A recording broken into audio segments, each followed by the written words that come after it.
quarta-feira, dia 14 de março, às 19h30, Vigília dos Lugares Altos. Bispa Cléo Ribeiro Rossafo. Entrada ao vivo, direto de Israel, com o clamor, determinando a materialização dos projetos de conquistas do povo do Ministério Mudança de Vida.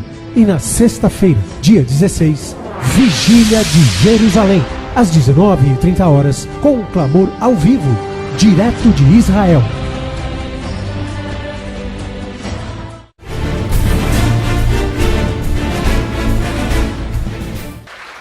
Estão ligadas as nossas vitórias. Você pega o Espírito. Que Espírito é esse? Diga aí, eu bebo do Espírito, da palavra profética, para 2012. Mas os que esperam no Senhor renovarão as suas forças, subirão com asas, como águias, correrão e não se cansarão, caminharão e não se fatigarão. Amém. Vamos abrir em Marcos. E nós vamos ler do capítulo 5, e do versículo 21 ao 42.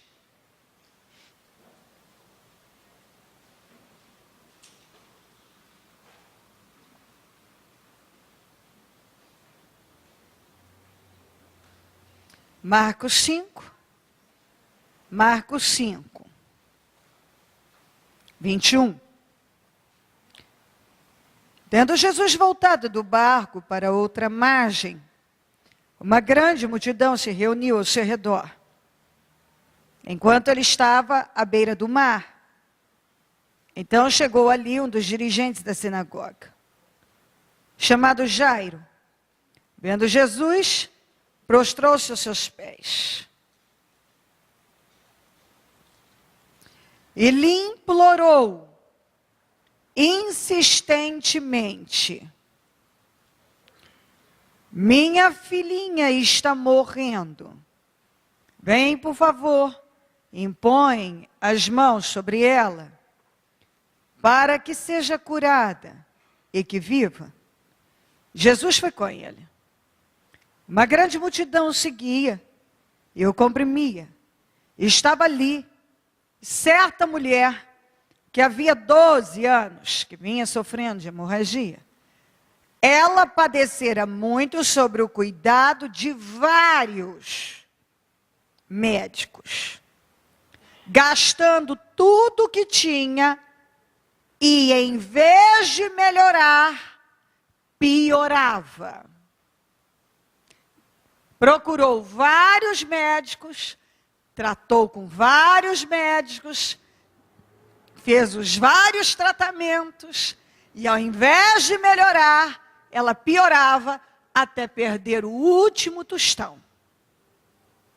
Aí doente, mais doente, porque a Bíblia diz que ela piorou, mais doente e pobre.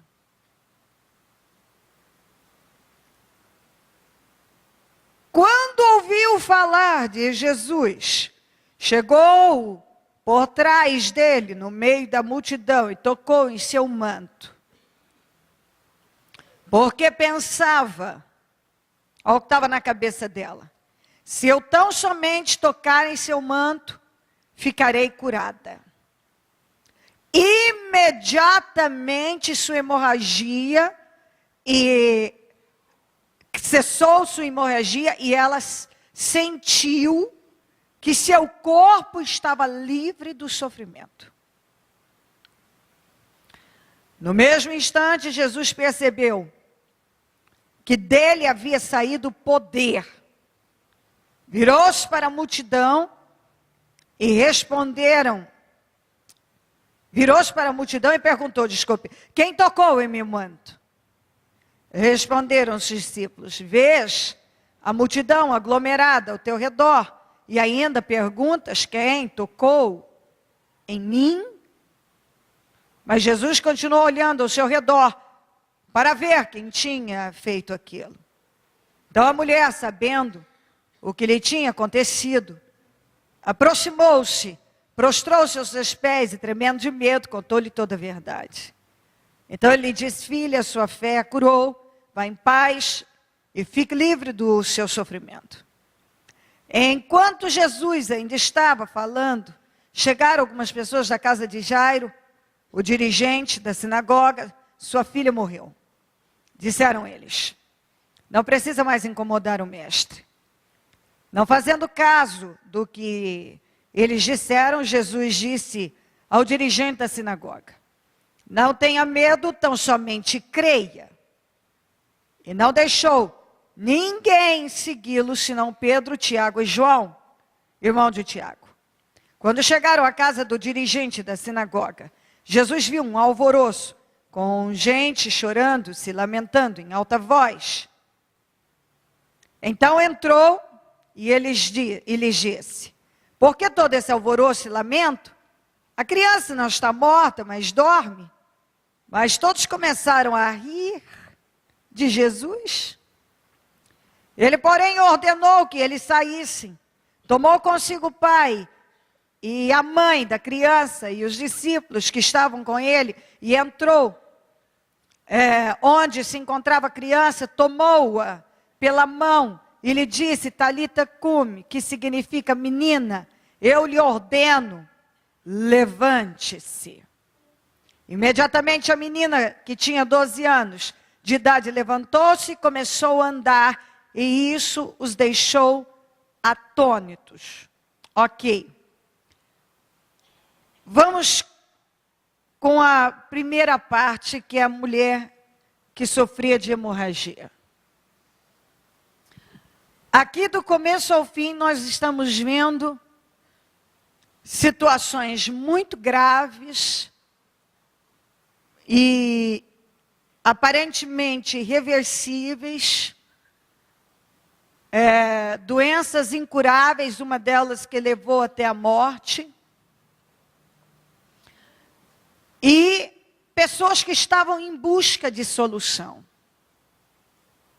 O pai da menina, ele era uma espécie de pastor, bispo. Ele era o dirigente.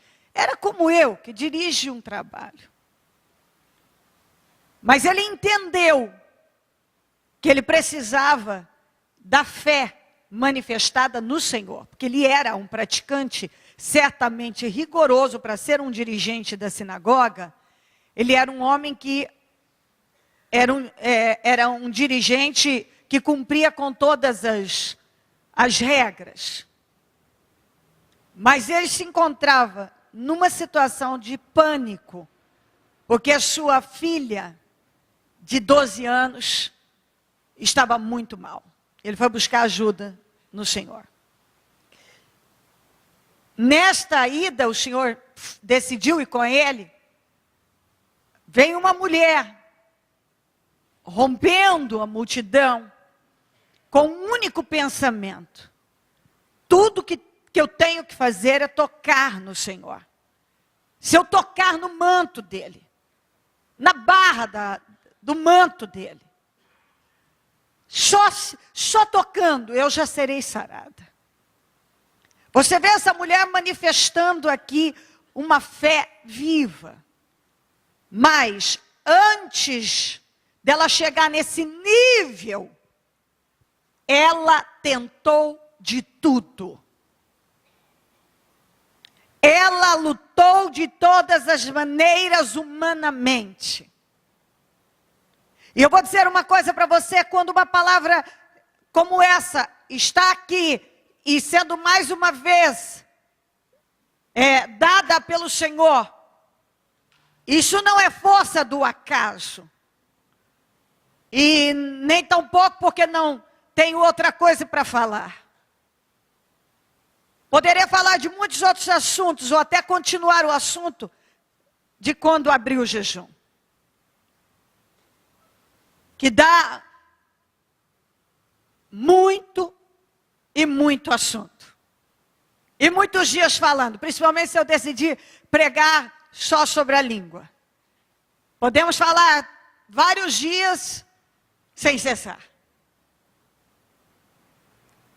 Se Deus fala conosco mais uma vez, é porque Ele está lutando para levar as pessoas a entenderem sobre a fé.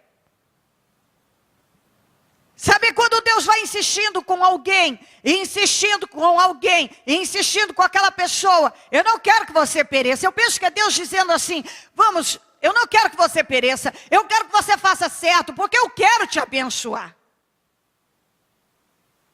Esta mulher tentou de tudo, ela lutou com todos os médicos, ela gastou tudo que tinha, mas ela ficou mais doente e pobre. Certamente essa mulher tinha uma fé, mas uma fé na religião, e ela não tinha uma fé viva, ela só manifestou a fé viva aqui no Senhor.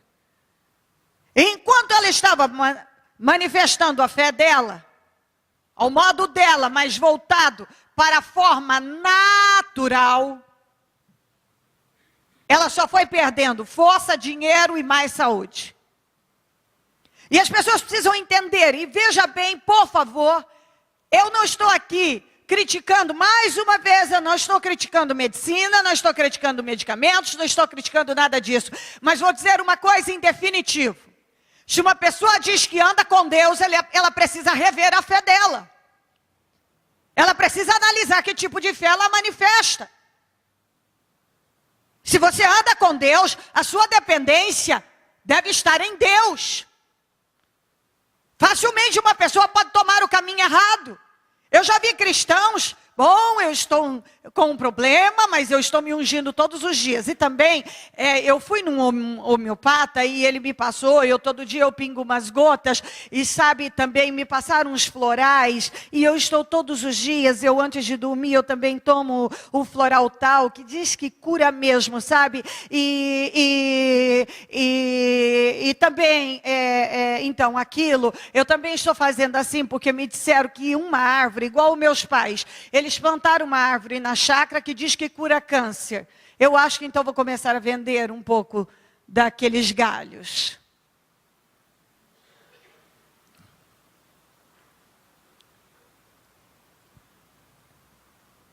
Por favor. Bom, mas minha mãe não saiu em todas as reportagens. Se uma pessoa fizer o chá dela, ela é curada mesmo. Bom, então, por favor, vamos começar a vender isto aí? Vou ganhar muito dinheiro. Vou começar a vender, tome o chá, venha comprar a erva tal e tome esse chá. E seus problemas acabaram. Vou contratar algum cientista e dizer, vamos rachar, você descobre tudo, faz isso e você vende? Ah, por favor. Não estou dizendo que há coisas que podem até nos fazer sentir melhores e até uma sensação melhor, ou isso e aquilo, mas eu estou falando de viver o poder de Deus. Se você buscar na internet, terá várias terapias que prometem cura de várias doenças. Várias terapias. E a minha experiência com gente diz que eu já vi gente fazerem várias terapias. As mais diversas. Tantas. Para a cura de não sei o quê. De não sei mais o quê. E cura isso, e cura aquilo, e cura aquilo outro. E na verdade eu vou dizer uma coisa. Às vezes quando uma pessoa assume uma posição positiva diante das coisas, ela realmente pode ter melhoras incríveis. Mas se ela quiser ser curada de verdade, ela depende da fé. Ela vai ter que aprender a depender de Deus. Ela vai ter que aprender a depender de Deus. Porque muitas pessoas, elas vão se embrenhando num tratamento natural e de forma natural, numa fé natural. E sabe o que está acontecendo? Está acontecendo a mesma coisa que aconteceu com essa mulher. Estão mais doentes hoje do que antes, estão mais enfermas hoje do que antes, estão mais oprimidas, estão mais perturbadas e estão com muitos outros problemas mais hoje do que antes. E a culpa não é de Deus. Deus nos deu cabeça para pensar. Quando Elias chamou o povo, disse para o povo, escuta, até angustiar em dois pensamentos. Vocês vão decidir hoje, ou vocês vão ficar com Deus ou vão ficar com Baal. Aí o Senhor Jesus disse: até quando vão servir a dois senhores? Ou vão ficar com Deus ou vão ficar com Mamon? Sabe, definitivamente eu preciso entender. Eu vou manifestar fé natural ou fé viva? Eu vou manifestar uma fé natural ou fé sobrenatural? Aonde está a minha confiança? Aonde estou colocando a minha confiança? Eu não estou mandando ninguém parar com isso ou com aquilo, até porque essa é minha fé. A fé, essa fé de não admitir um monte de coisas, ela é minha, eu pago o preço. Cada um tem que saber da sua fé.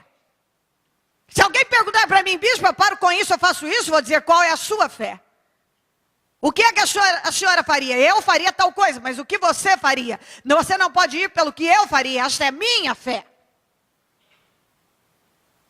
Eu não mando, às vezes as pessoas querem que a gente tome decisões por elas. Eu nunca tomo jamais e nem vou tomar decisões por ninguém, porque isso é absurdo e é loucura. A pessoa tem que tomar a decisão da vida dela. O que é que você quer para a tua vida e o que é que você crê que Deus pode fazer. Então pague o preço. Se você crê que Deus pode fazer, pague o preço. Ah, é arriscar muito bom. Eu posso falar que eu já arrisquei e nunca fui decepcionada. E eu vou dizer uma coisa para você em definitivo. Se uma pessoa tiver que morrer, ela vai morrer com ou sem tratamento. Se Deus determinou, findou o teu tempo, você morre com ou sem. Quem tem o poder da morte e do inferno nas mãos é Deus. Quem tem é Deus. E se Deus determinar... Ô bispo, então por que algumas pessoas que insistem tanto num sistema contrário à fé, como essa mulher aqui, não morreram para que o nome do Senhor seja glorificado, aqui no caso dessa mulher? E por que alguns até hoje não morreram? Talvez Deus esteja preservando para ela não ir para o inferno. Como assim, bispa? Porque as pessoas, dependendo do nível de problemas que elas vão entrando e vão agravando, elas vão se distanciando de Deus. O problema, ao invés delas chegarem mais perto de Deus, elas se distanciam de Deus. E a misericórdia de Deus é tão grande que Deus vai preservando a vida daquela pessoa, não mais para curá-la, mas para salvá-la. Você aqui entende o que digo? Às vezes a pessoa está dizendo: bom, não morri ainda, é porque Deus vai fazer algo. Talvez Deus está já decidido o seguinte: eu estou lutando para que você se converta. A sua dor está aumentando para que você se converta. Porque eu não quero que você, além de doente, vá parar no inferno. Bispo, isso parece duro demais. Não, isso é inteligente. Se você diz que anda com Deus, você deve andar com Deus. Se você diz que anda com Deus, você deve andar com Deus. E quando nós falamos de andar com Deus, é manifestar uma fé viva no Deus vivo. É depender da fé. Se você diz que crê em Deus, mas a tua fé é totalmente natural, você está se envolvendo só com coisas naturais, só uma fé natural, a sua fé está só em coisas naturais. Eu vou agir assim, eu vou fazer assim, me mandaram fazer isso, mandaram aquilo, disseram isso, disseram aquilo. Podem falar um monte de coisas, espera aí. O que é que você quer e o que em quem crê, no que crê e o que espera de Deus. Deus vai fazer mediante a fé. Deus vai fazer. Mas se você crê, vamos lá, minha gente, nós vivemos no século 21 e está cheio de gente dizendo que anda com Deus, mas está com o pé no muro e outro embaixo. Ora está com o pé na igreja, ora está no mundo, ora diz que crê em Deus, mas na maior parte do tempo manifestam uma fé natural. E nós somos orientados a manifestar uma fé viva, sobrenatural, para viver o poder de Deus. Ou é tudo ou é nada. Ou você se lança de verdade, ou passa uma vida inteira batendo, dando murros em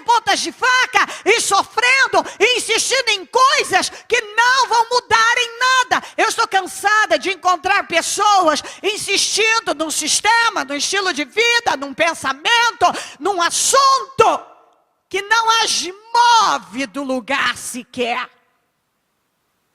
Não as move, mas ao contrário. Muitas estão ficando igual essa mulher aqui, com um problema. Estamos falando de doença, mas isso você pode abrir para várias áreas da vida. Ela foi ficando pior e ainda perdeu tudo que tinha. Ficou mais doente e pobre. Mas era a fé. A fé que ela manifestava levou ela a ficar mais doente e pobre. Aí alguém pode levantar o dedinho, como sempre, tem aquele emocional e religioso, principalmente o emocional. Ai, mas eu estou fazendo tudo o que eu posso. Deus sabe que eu estou fazendo, como se isso fosse comover a Deus.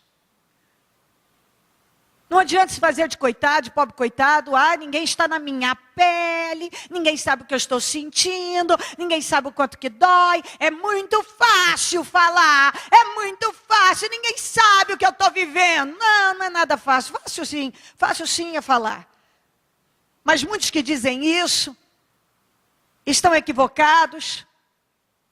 E quando eu falo aqui, eu me preocupo de verdade com as pessoas e invisto de verdade amor, oração e dedicação a elas. Eu posso não estar tomando cafezinho com elas todos os dias, ou talvez nunca tome, mas pode contar com uma mulher que ora, que te apoia, que vai cuidar de você com amor. Eu tenho amor, eu não falo que tenho amor. Eu não faço coraçõezinhos e mímicas para comover você. Você não vai encontrar eu fazendo nenhum movimentozinho. Não faz parte do meu temperamento. Mas eu amo as pessoas, não um amor piegas, um amor de conversa. Eu estou falando de um amor na prática.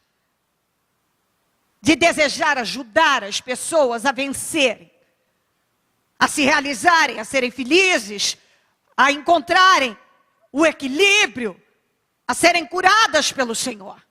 De todas as maneiras. De todas as maneiras. Então eu sinto a dor das pessoas. Quando eu fico sabendo que alguém está com alguma situação, aquilo dói no meu espírito, e as pessoas que trabalham comigo sabem o quanto eu me sensibilizo e digo, não, mas em nome de Jesus, não aceitamos. Não pode ser assim, e nós vamos brigar contra isso. E confiar no Senhor. Esse é o espírito.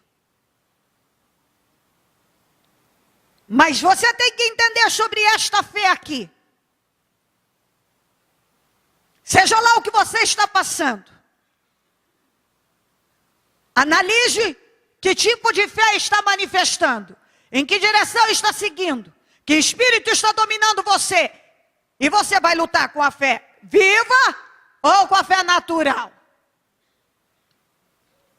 Porque a fé natural levou essa mulher a ficar mais doente e bem pobre. Isso mostra que o Senhor em nenhum momento olhou para ela e disse, coitadinha dessa mulher, não é? Olha só, ela está lutando tanto, quanta luta. Eu preciso olhar para ela porque ela está doente, sabe? E ela está gastando todo o dinheirinho dela, a judiação. Ela está ficando muito pobrezinha. Eu vou fazer algo por ela. Não. A fé dela, a atitude dela levou ela a este estado e Deus não interveio. Não mexeu. Não botou a mão.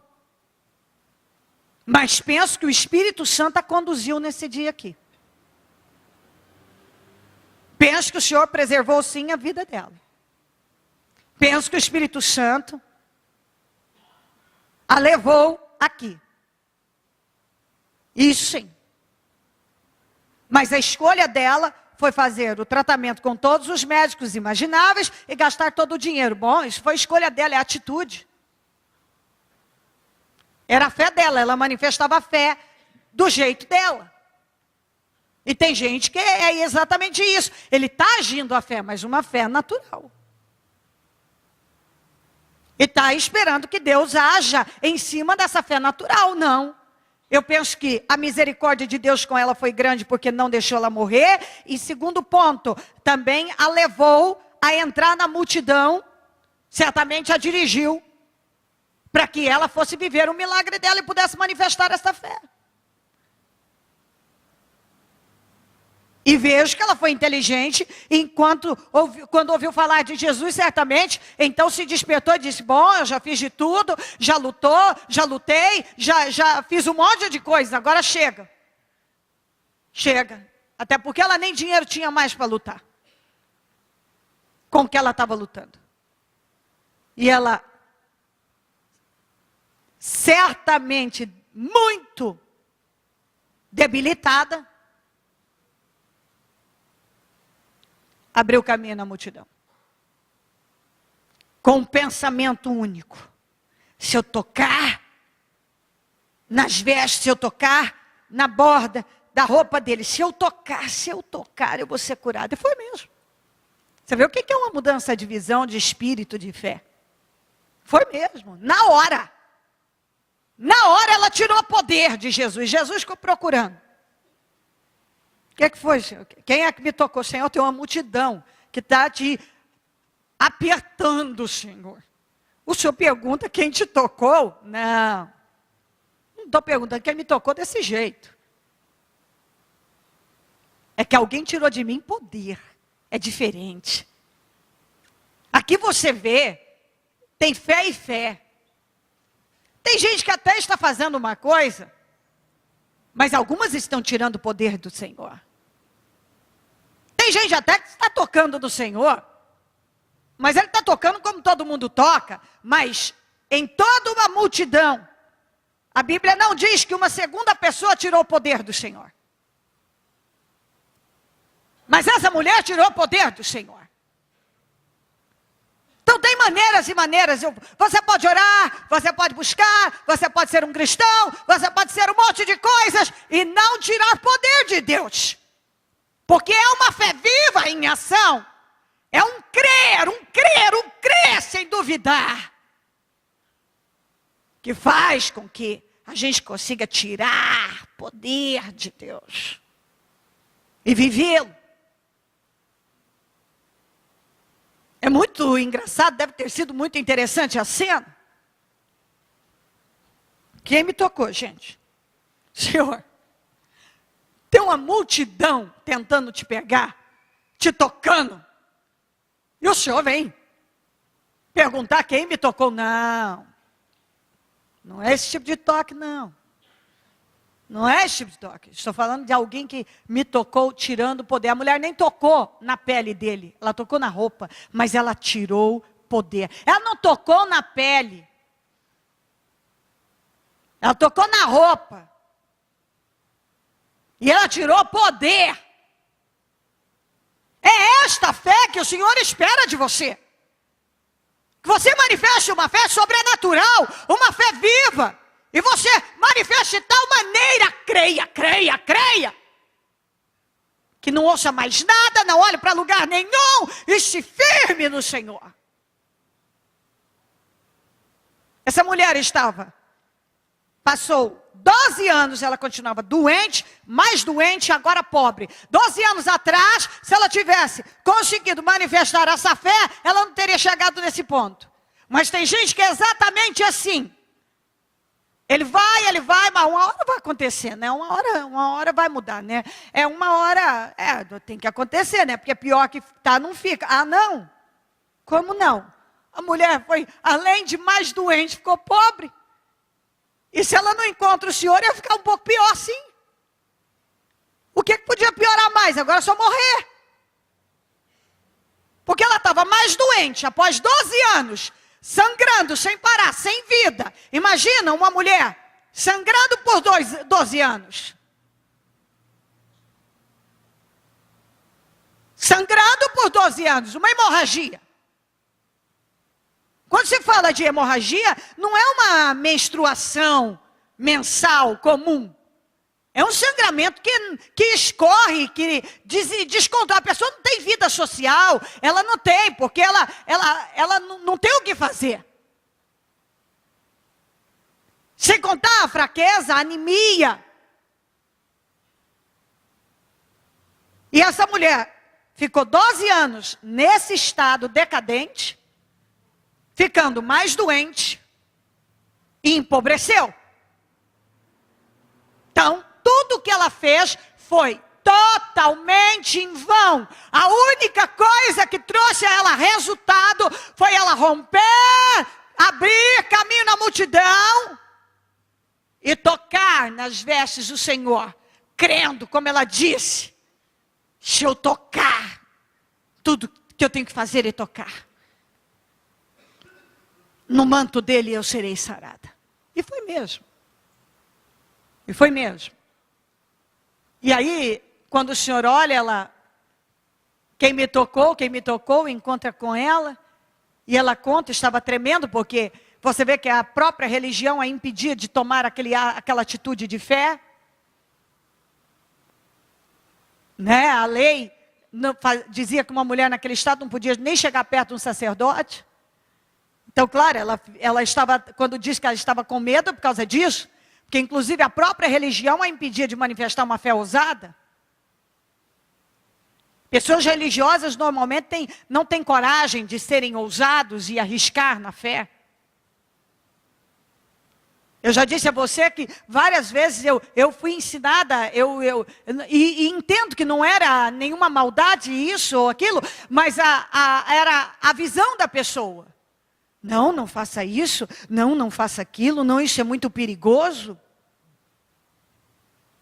E na minha visão de vida, perigoso e terrível, você passar a vida inteira insistindo numa coisa que não te move do lugar e que só te leva a uma escravidão maior. Eu tenho uma fé que me leva a crer o seguinte: é tudo ou é nada. Ou eu sou de Deus ou não sou de Deus, ou eu vivo uma fé ou não vivo. Ou eu vou ver o poder de Deus, ou tem alguma coisa que não está certa.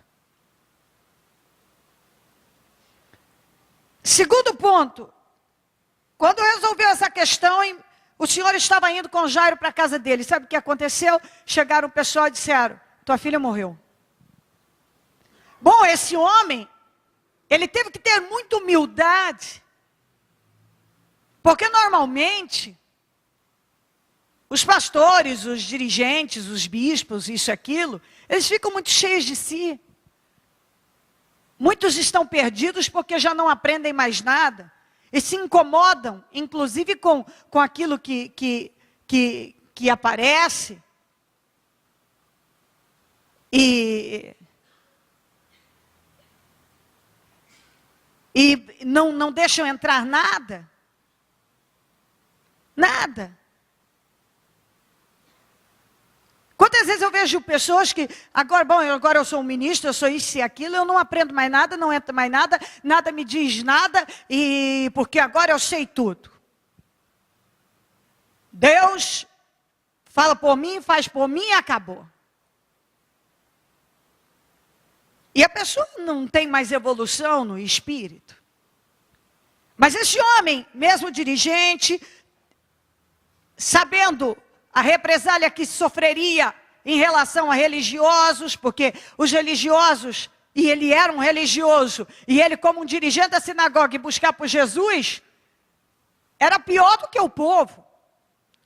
Porque todos esses religiosos criticavam Jesus, e ele como dirigente da sinagoga, se submeter a ir buscar ajuda em Jesus, realmente ele teve fé, muita fé. Porque a fé é exatamente isso, é quando você consegue romper com um monte de situações. Ele rompeu com limites, ele rompeu, como essa mulher, ele rompeu com uma fé que ele não só praticava, mas ensinava. Ele certamente teve que ignorar as perseguições que ele sofreria. Imagina ele aparecer no meio de uma multidão, e as pessoas todas olhando e dizendo: oh, aquele lá é o pastor fulano, que está lá com Jesus. Nossa, mas eles não gostam de Jesus, eles criticam a Jesus. Imagina. Imagina. E ele venceu tudo isso. Então, quando ele venceu todas essas situações que a própria religião, a própria posição dele já era um impedimento. Um grande impedimento. E ele rompeu com tudo isso. Então ele já estava mostrando a fé. E o Senhor, tanto é que o Senhor estava indo com ele. Aí chega e diz assim, ó, tua filha morreu, tá? Não precisa mais incomodar o mestre. Sabe o que o Senhor falou? Ignora isso, tão somente creia. Vamos embora. Não foca nisso não. Olha só o ensinamento do Senhor. Olha só o ensinamento, é o que você tem que aprender, o que nós. Quantas vezes estamos buscando a Deus? E buscando com toda a força, como ele estava. Puxa, ele estava rompendo com um monte de situações na vida dele. E de repente, perda de tempo, tua filha morreu. O Senhor disse, o Senhor, ignora isso aí. Então somente creia, creia. Porque às vezes é isso. Você está buscando por mudança e é surpreendido negativamente por uma má notícia. O que você faz? Muitos já começam a murmurar e a falar um monte de asneiras. Mas o que é que Deus espera de você? Que você siga o conselho que ele deu a Jairo. Então somente creia. Chegando lá, e mais, ele levou apenas 3 dos discípulos. Você vê que há pessoas que, talvez realmente ele tinha uma obra com aqueles 3 que, ou esses 3 estavam abertos, que os outros não estavam. Ele pegou só aqueles 3, chegou lá, o povo estava chorando, porque é exatamente isso. Estava na casa do dirigente, certamente era todos ali praticantes da religião. Mas todo mundo chorando e desesperados. Jesus chega e diz assim, preste atenção nisso, hein? Que eu li agora. Por que tanto lamento e alvoroço? A criança não está morta, ela vive. Começaram tudo a rir. Olha a mudança rápida. Estava um lamento, uma gritaria. Você lê aqui, vê aqui, ó. Então entrou Jesus. Por que este alvoroço e lamento? A criança não está morta, mas dorme. E todos começaram a rir. Você vê o que é uma pessoa ser religiosa, ser emocional? O mesmo que está chorando, em 2 minutos está rindo. Era para esse pessoal tão rapidamente começarem a rir, quando Jesus lançou uma palavra de fé? Mas tem gente que é assim. Quando a palavra de fé vai, o mesmo sujeito que estava lamentando é o mesmo que pode rir ou simplesmente parar e dizer, não penso que seja assim. Outra hora, quando você motiva uma pessoa a se reerguer, a mudar a fé, dependendo de como está o espírito dela, ela fica com raiva de você. Só reagir. Acha que é fácil reagir? Se fosse fácil, eu já teria reagido. Não. Se quisesse reagir, já teria reagido. Não é se fosse fácil. Porque se você buscar facilidade em alguma coisa, você não vai reagir em nada na tua vida. Em nada na tua vida. Em definitivo, se você esperar que as coisas sejam favoráveis para você começar a tomar uma decisão dentro da fé, esqueça. Esqueça. O mesmo pessoal que estava rindo, estava chorando, passou a rir. Porque emoções, gente emocional é isso mesmo, ele oscila. Ele amanhece bem, vai deitar mal, ele está de bom humor, fica de mau humor, ele quer, daqui a pouco não quer mais, ele não sabe o que ele quer. Entendeu? Ele quer contar o problema dele para todo mundo, ele quer lamentar o problema dele para todo mundo, ele quer que todo mundo tenha dó dele. Alguns já têm até o pensamento assim, bispo, mas só fala para não falar. Mas se eu não falar, como é que as pessoas vão saber? Mas desde quando que elas precisam saber? Ah, mas se eu não falar lá na minha casa que eu estou vivendo esse problema, essa situação, se eu não falar para as pessoas, como é que elas vão saber que eu estou com um problema? Ué, e isso vai fazer diferença? Elas têm poder para mudar a tua vida? A Sunamita disse que estava tudo bem e acabou. Quando Moisés morreu, o Senhor deu 30 dias para o povo lamentar a morte dele. Tem gente que está há 30 anos lamentando. Ó, minha gente, 30 dias, tá? Você chora tudo que tem que chorar, faz o que tem que fazer. Depois disso, vida nova, vira a página, tá? Vira a página. Tem gente que não, ele não vira o disco, ele não vira a página. Ele está lamentando o mesmo problema, a mesma situação, aquela perda, aquele acontecimento, aquilo que me fizeram, aquilo que não fizeram, aquilo há 500 anos, ó, 30 dias, tá? Lamenta, tudo tem lamentado Moisés. Depois, vida nova, tá? Não vai mais chorar defunto, não. Acabou. Mas tem gente que não muda. Ele lamenta, ele chora por um morto. Antes mesmo do morto, está morto. Do sujeito está morto. Ele chora coisas, ele lamenta. E Deus está esperando, manifeste a fé. Manifeste a fé. Não fale do problema, não reclame dele. Não fique lamentando. Ai, por que isso aconteceu comigo? Por que aconteceu comigo? Bom, já aconteceu. Agora lute com a fé. É o que Deus está esperando. Lute com a fé. Não seja emocional. Está aqui, estavam chorando, de repente passaram a rir. O Senhor falou, saiam todos. Saiam todos. Bando de emocionais. Ele não usou bando de emocionais, o bando é meu. Mas ele mandou sair. Entendeu? Saia. Vou ficar aqui, ó. Está escrito aqui, que eu li para você. Fica só os 3 discípulos e o pai e a mãe. Foi lá e disse, menina, levante-se. Imediatamente ela levantou e começou a andar. Mais uma vez o Senhor está dizendo o quê? Levante-se. Levante-se. E abra caminho na multidão, e reaja na tua vida, e é com a fé. O dirigente da sinagoga entendeu que era com a fé viva, e ele foi manifestando a fé. Essa mulher, depois que chegou ao fundo do poço, entendeu que somente a prática da fé viva poderia salvá-la. E é o que o Senhor está dizendo a você. Manifeste a fé viva. Você quer viver um grande milagre em 2012 e sair melhor do que todos os outros anos, podendo testemunhar o poder de Deus? Manifeste uma fé viva. Tenha coragem de tomar as decisões certas e se posicionar corajosamente em Deus. Amém.